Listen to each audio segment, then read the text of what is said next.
Assalamualaikum warahmatullahi wabarakatuh. Perkenalkan, nama saya Muhammad Ar-Razak Syawaludin Marma, mahasiswa S1 Akuntansi di Universitas Siber Asia. Pada kesempatan kali ini, saya akan mempresentasikan analisis PESTEL untuk perusahaan yang saya pilih, yaitu perusahaan Apple Inc., sebuah perusahaan teknologi global yang telah mengubah cara kita berinteraksi dengan teknologi dan kehidupan sehari-hari. Mungkin sebelum kita memulai analisis mendalam ya, izinkan saya mungkin menyampaikan sedikit tujuan dari analisis PESTEL yang sudah saya buat. Yang pertama tentu mengidentifikasi peluang dan ancaman eksternal yang dihadapi oleh Apple. Yang kedua, membantu strategi adaptasi perusahaan di pasar global. Yang ketiga, meningkatkan pemahaman tentang daya saing Apple dan dinamika industri teknologi.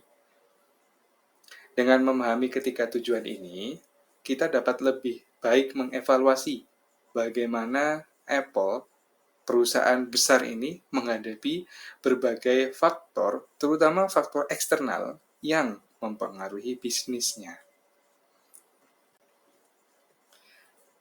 Tadi saya sudah sampaikan tujuan dan analisis ini dibuat ya. Tapi kita perlu tahu dulu.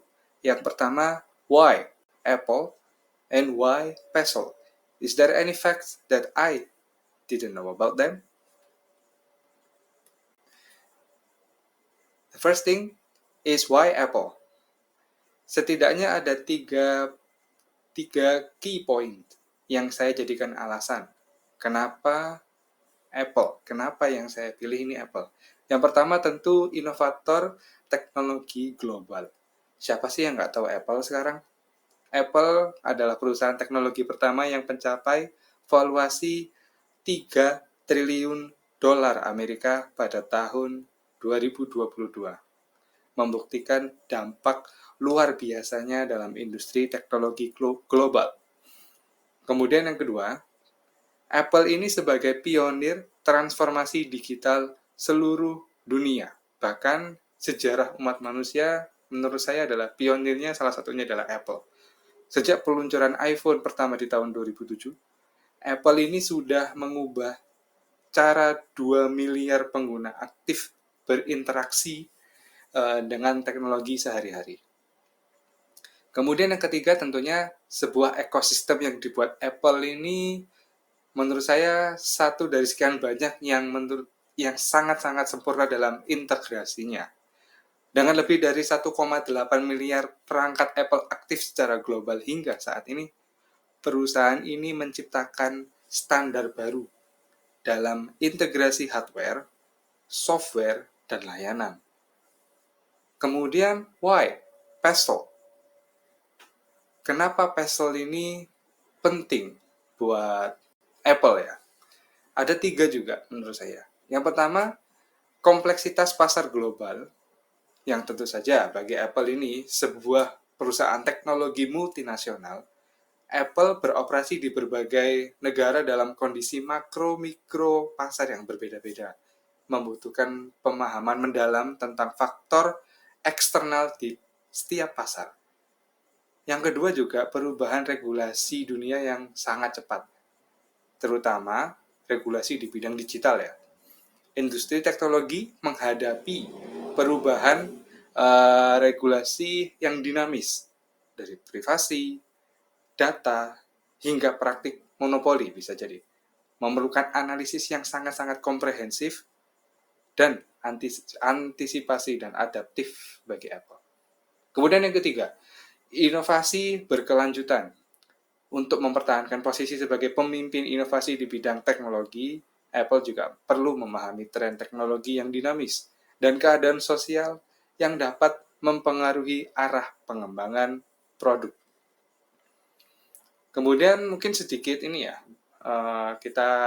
saya akan memberikan fakta. Tahu nggak kalau misalnya komputer Apple pertama, Apple One, dijual seharga $666,66 atau 666,66 sen di tahun 1976. Harga yang dipilih oleh Steve Wozniak, salah satu pendiri ya, karena dia menyukai angka yang berulang coba. Dan saat ini, salah satu unit Apple One yang masih berfungsi dengan baik terjual dalam lelang seharga $905.000 Amerika. Kemudian kita akan mencoba lebih komprehensif lagi ya tentang analisis Pestel ini. Dan karena dengan melakukan analisis Pestel dan signifikansi Apple dalam lanskap teknologi yang global, kita dapat memahami secara holistik bagaimana Apple berhasil mempertahankan reputasi dan posisinya sebagai salah satu perusahaan teknologi terdepan di dunia. Lalu apa sih Pestel itu?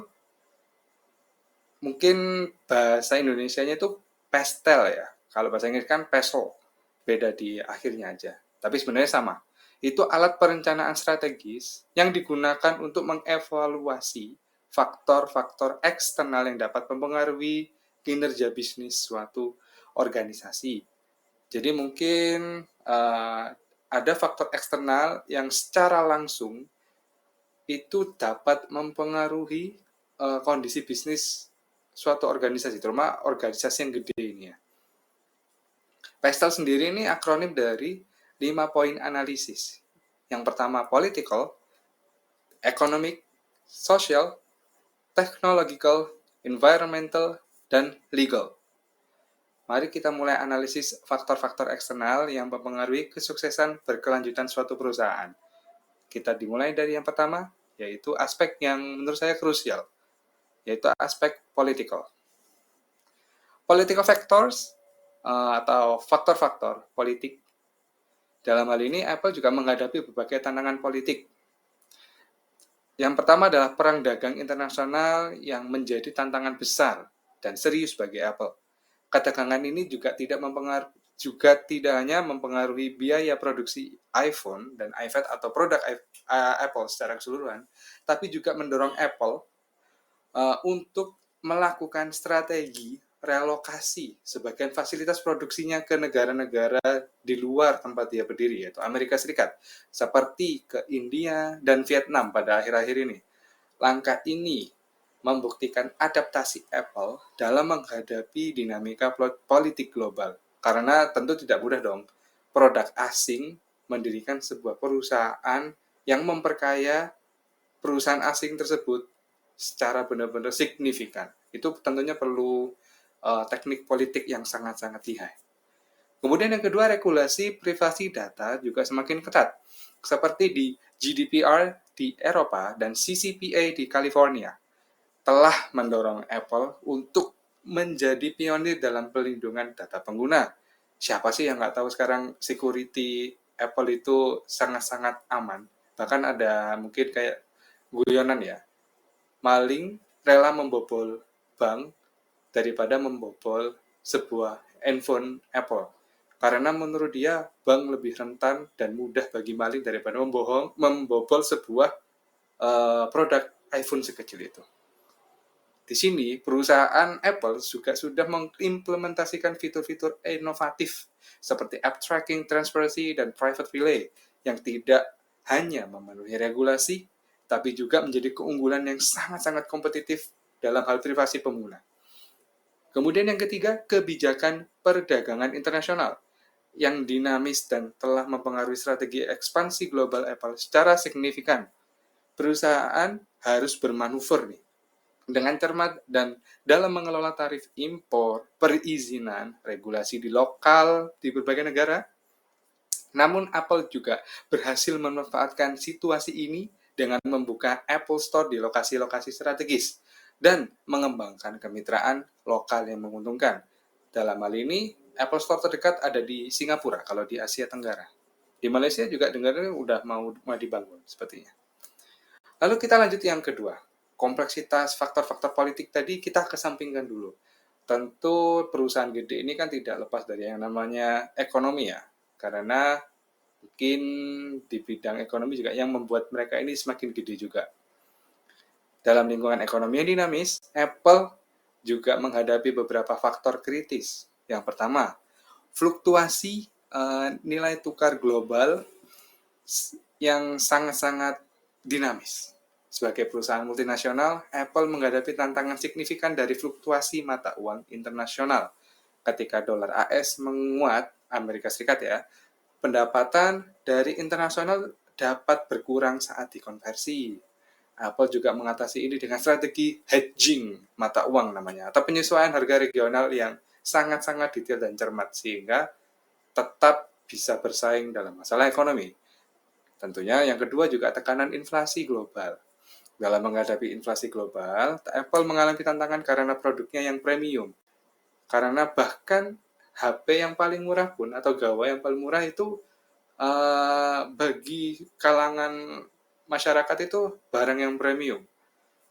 Namun perusahaan berhasil mempertahankan penjualan melalui strategi cicilan, trade-in, dan program bundling yang sangat inovatif untuk membantu konsumen tetap mengakses produk mereka. Bahkan yang paling keren adalah mereka menemukan teori yang namanya tangga pembeli atau tangga harga gitu, di mana mereka itu mengeset beberapa level harga bagi barang produknya yang secara psikologi akan mempengaruhi orang untuk membeli produk yang lebih tinggi dari pilihan awal mereka. Ini yang unik. Itu sepertinya perlu dipelajari lebih lanjut gak sih? Kemudian yang ketiga, kekuatan brand. Meski menghadapi kondisi ekonomi yang sangat-sangat menantang nih ya, brand value Apple yang kuat terbukti menjadi benteng pertahanan, loyalitas konsumen yang tinggi dan persepsi kualitas yang premium memungkinkan Apple juga mempertahankan margin yang sangat-sangat gede, yang keuntungannya bahkan kompetitor pun mengalami tekanan harga karena kekuatan brand si Apple ini. Tentunya yang jelas yang keempat, ekspansi di pasar berkembang. Apple melihat potensi besar di negara-negara berkembang ini, India, Indonesia, dan Brasil, itu sangat-sangat tidak bisa ditiru dengan kompetitor lain.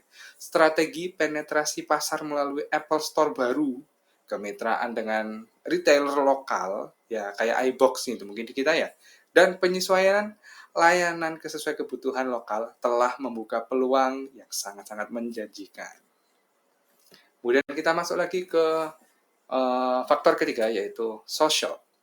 Siapa sih yang nggak tahu kalau Apple ini juga mempengaruhi gaya sosial masyarakatnya? Tentu kita perlu menganalisis dari aspek sosial secara berkaidah gitu. Tentunya yang pertama adalah privasi dan keamanan digital. Meningkatnya kesadaran masyarakat akan pentingnya privasi digital ya, telah mendorong Apple untuk mengembangkan fitur-fitur keamanan canggih seperti Face ID sekarang, iCloud, Private Relay, dan App Tracking yang menjadi standar baru dalam industri secara keseluruhan. Benar-benar ini tuh bisa sangat-sangat dipercaya oleh masyarakat banyak karena setransparan itu dan seaman itu. Itu kan sangat merevolusi ini ya, merevolusi kegiatan sosial, membentuk lingkungan sosial yang baru.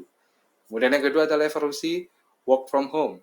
Transformasi pola kerja pasca pandemi juga telah menciptakan lonjakan permintaan untuk perangkat Apple yang mendukung produktivitas jarak jauh. Seperti MacBook dengan chip M series yang paling baru dan iPad Pro yang semakin keren ya tentunya, yang menawarkan performa sangat-sangat tinggi untuk video conference dan kolaborasi digital.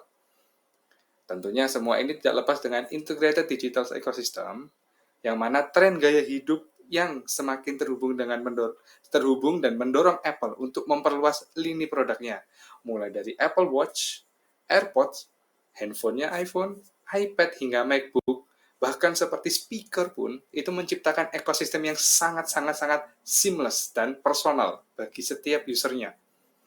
Ini tentunya akan meningkatkan loyalitas yang sangat-sangat tinggi. Di mana kita masuk keempat yaitu loyalitas premium. Ya, itu tidak bisa dipungkiri lah ya. Walaupun di tengah tekanan ekonomi, preferensi konsumen terhadap ekosistem premium Apple ini juga tetap sangat-sangat kuat. Bahkan ada lelucon juga rela jual ginjal demi dapat iPhone atau MacBook mungkin ya sekarang ya. Ya, ini juga didukung oleh pengalaman pengguna yang memang superior dan sangat-sangat puas, terutama dalam integrasi layanan ekosistem seperti Apple One yang sekarang ini juga memberikan nilai tambah pada layanan premium pengguna. Kemudian bukan Apple kalau tidak seputar teknologi, teman-teman. Banyak faktor teknologi yang bisa saya analisis sebenarnya. Namun kita atau saya akan fokus kepada 4 hal aja. Yang pertama tentu saja breakthrough chip innovation. Mungkin akhir-akhir ini kita itu tidak ini ya asing dengan Apple Silicon everywhere. Karena memang pengembangan chip M series, M1, M2, M3, bahkan sekarang sudah M4, generasi keempat dari Apple Silicon ini yang memang revolusioner telah mengubah standar performa komputer dengan arsitektur ARM atau mobile yang lebih efisien. Chip ini juga meningkatkan kecepatan processing data hingga 3,5 kali lebih tinggi dari kompetitor lain, dan battery life yang benar-benar sangat bisa diandalkan 2 kali lebih lama daripada generasi sebelumnya. Kemudian yang kedua, Apple juga memperkenalkan kecerdasan buatan. Selama ini kan kita tahu tentang istilah AI. Nah, di sini nih gongnya nih. Apple melabel 2 huruf A dan I, kemudian mereka melabel dengan Apple Intelligence. Padahal harusnya kan Artificial Intelligence. Enggak. Mereka tidak pernah satupun mengucapkan di presentasi manapun mengucapkan dengan AI ini Artificial Intelligence. Enggak. Mereka hanya menyebutkan Apple Intelligence. Integrasi AI ini dan machine learning dalam produk Apple ini tidak sekedar fitur ya, nggak sekedar gimmick. Mulai dari Face ID yang semakin dapat mengenali wajah dalam berbagai kondisi hingga asisten yang bernama Siri yang semakin pintar dan memahami konteks percakapan bahkan in-app interaction. Kita bisa menyuruh untuk texting ke siapa, membuka aplikasi apa, ngeset apa gitu. Padahal sih ya, kalau saya boleh jujur skala pribadi, Google Assistant juga bisa. Tapi ini sangat-sangat loncatan yang gede buat Apple sendiri. Dan teknologi ini menjadi bagian integral dari pengalaman pengguna Apple. Kemudian yang ketiga, konektivitas generasi baru. Menurut saya sih ya ini riding the wave lah ya. Cuma karena Apple ini kan inovasinya tinggi, maka adopsi teknologi 5G dalam iPhone dan iPad membuka era baru dalam mobile computing dengan kecepatan download hingga 4 Gbps. Ditambah lagi dengan teknologi hands-off dan universal control karena kecepatan ini ya, internetnya ya, koneksinya ya. Jadi 2 device yang berbeda dunia, laptop dan iPad itu bisa seamlessly terhubung. Perangkat Apple itu terhubung dengan sangat mulus dalam ekosistemnya. Jadi pengalaman pengguna juga sangat pasti nyaman. Kemudian yang saya lihat akhir-akhir ini adalah mereka memprediksikan atau sudah menata tangga gimana sih perkembangan teknologi nanti dengan adanya interaksi AR atau VR dalam Apple Vision Pro. Investasi besar-besaran Apple dalam teknologi AR atau VR tidak tentang perangkat keras sebenarnya. Mereka sudah ngeset masa depan teknologi dunia lah bisa dibilang. Dengan pengembangan realitas campuran melalui AR Kit dan Apple Vision Pro, perusahaan sedang menyiapkan revolusi cara manusia berinteraksi dengan dunia digital. Kemudian kita juga melihat secara ini ya, secara keseluruhan bahwa Apple ini tidak lepas dari kegiatan environmental. Setiap presentasinya selalu dalam konsep yang ramah-ramah lingkungan. Semakin tinggi teknologi juga akan berdampak kepada lingkungan sekitar. Tentunya seperti itu. Kemudian komitmen Apple ini menguat di berbagai inisiatif. Yang pertama adalah target carbon neutrality tahun 2030. Setiap presentasinya, Apple selalu berkomitmen mencapai netralitas karbon dalam seluruh rantai produksinya pada tahun 2030. Maksudnya gimana nih? Jadi setiap produknya itu nanti tidak akan ada produksi mulai dari nol karbon, mengurangi dari penggunaan karbon. Mereka akan fokus dalam recycling. Ini mencakup pengurangan emisi sebesar 75% nantinya dibandingkan tahun dasar hingga sekarang dan mengimbangi sisa emisi melalui solusi berbasis alam. Kemudian saya sudah mungkin nge-hint ya program daur ulang atau recycling yang tentunya inovatif melalui robot daur ulang ya yang sangat-sangat canggih gitu seperti Daisy yang membongkar 200 iPhone dalam tiap jam. Apple memimpin inovasi dalam pemulihan material berharga sehingga dapat digunakan kembali sehingga emisi karbonnya juga berkurang. Perusahaan juga menggunakan 100% aluminium daur ulang untuk generasi iPhone dan produknya sekarang dan semua lini produk yang mereka rilis sekarang ya untuk meningkatkan dan penggunaan plastik daur ulang dalam kemasan. Kemudian yang ketiga tentunya yang penting, energi terbarukan global.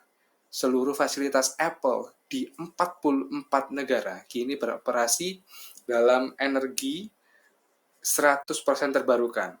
Mereka mendorong lebih dari 200 pemasok untuk beralih ke energi bersih, menciptakan dampak positif bagi lingkungan dan seluruh rantai pasokan. Yang terakhir juga sama, pengurangan limbah elektronik dengan menghilangkan charger mungkin ya. Sekarang kan kita tahu kalau iPhone sudah dalam paketnya itu nggak ada charger. Dengan asumsi mereka penggunanya ini sudah punya charger dari pihak ketiga. Tapi tujuan utama adalah memperkecil ukuran kemasan, penggunaan plastik itu berkurang gitu. Apple faktanya telah mengurangi penggunaan plastik sebesar 90% dalam pengemasan iPhone 13, baru 13 nih ya, dibanding tahun 2015.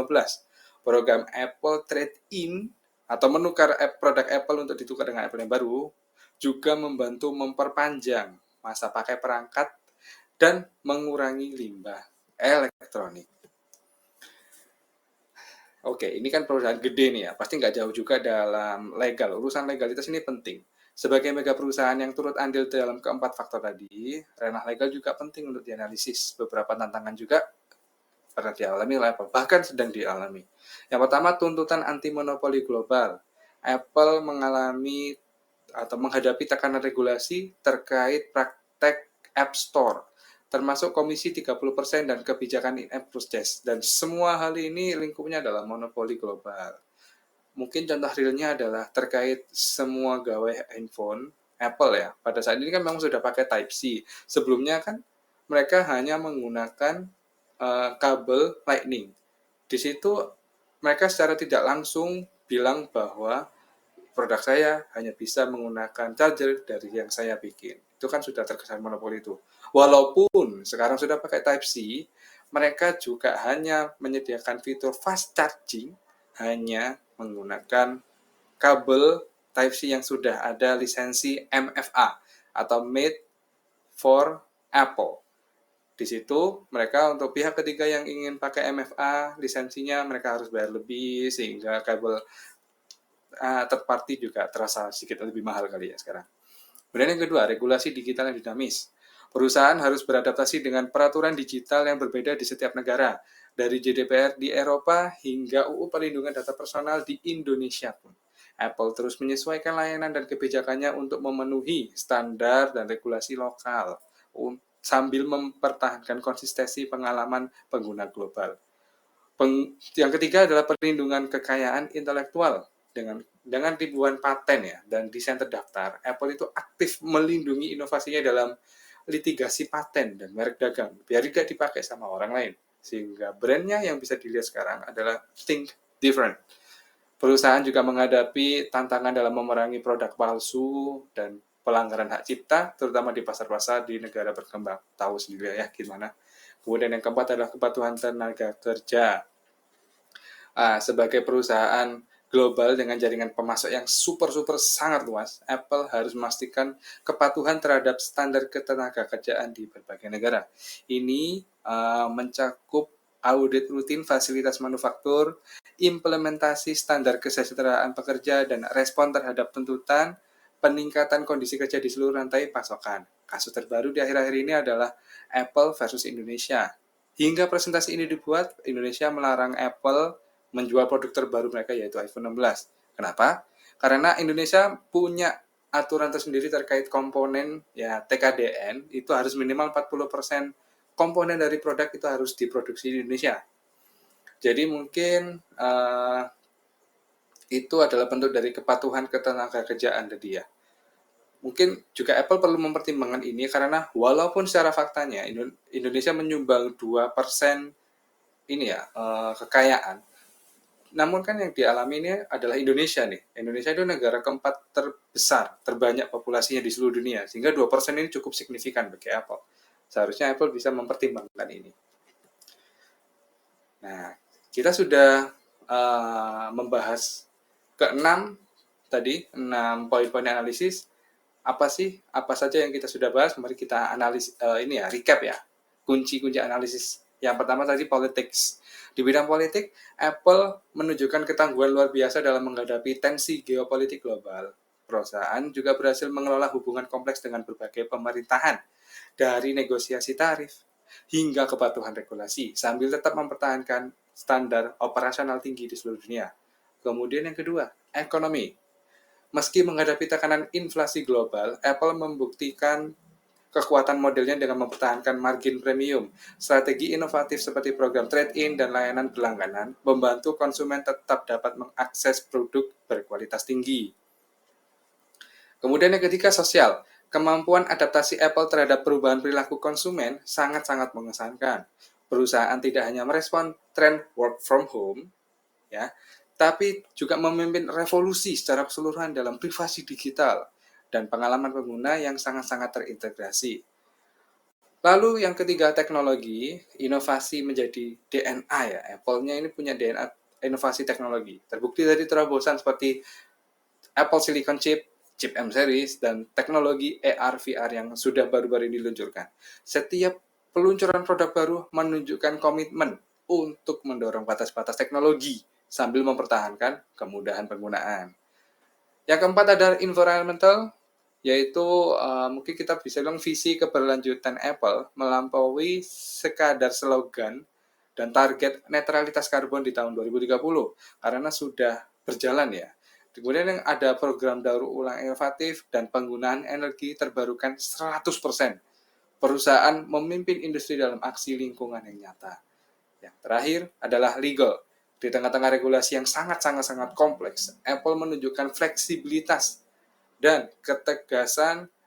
Kemudian juga perusahaan terus menyeimbangkan inovasi-inovasi dengan kepatuhan hukum sambil aktif membentuk lanskap regulasi digital di masa depan. Kemudian dari penjelasan saya juga sudah menyampaikan recap-nya ya. Saya akan mencoba menyampaikan kesimpulan-kesimpulan yang dapat saya ambil lah ya. Yang pertama, ini menurut saya adaptabilitas dan inovasi Apple ini sangat-sangat luar biasa.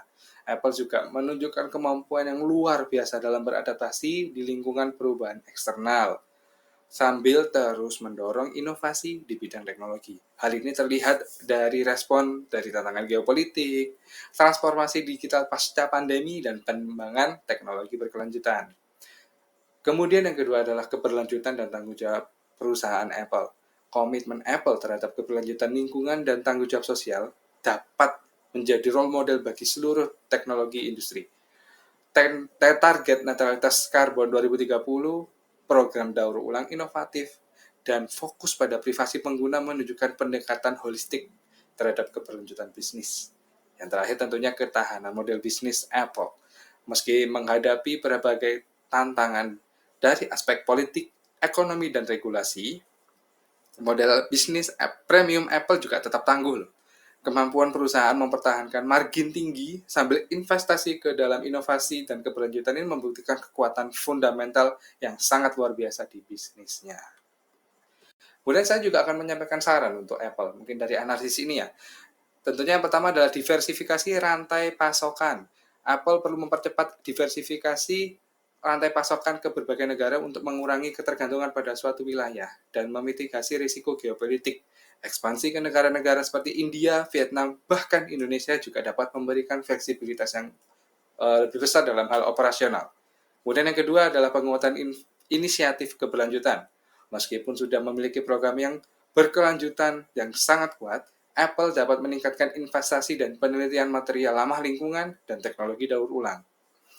Pengembangan material biodegradable untuk kemasan dan kemasan produk yang menjadi fokus utama. Kemudian yang ketiga adalah proaktif dalam regulasi digital. Apple menurut saya, sebaiknya mengambil pendekatan lebih proaktif dalam membentuk regulasi digital di masa depan. Sudah di step by step, itu ya. Kolaborasi dengan regulator dan pemangku kepentingan, industri secara keseluruhan dapat membantu menciptakan kerangka regulasi yang seimbang antara inovasi dan perlindungan konsumen.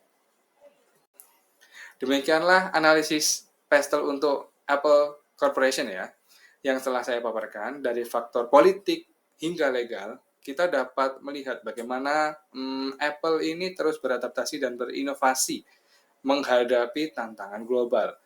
Perusahaan ini tidak hanya memimpin dalam teknologi, tapi juga keberlanjutan lingkungan dan tanggung jawab sosial. Baik, mungkin untuk mengakhiri ini saya akan berpantun sedikit. Jalan-jalan ke toko bunga, kembali pulang nyasar ke hutan rimba. Saya, Muhammad Arazak Syawaludin Marma, undur diri mengucap terima kasih semua.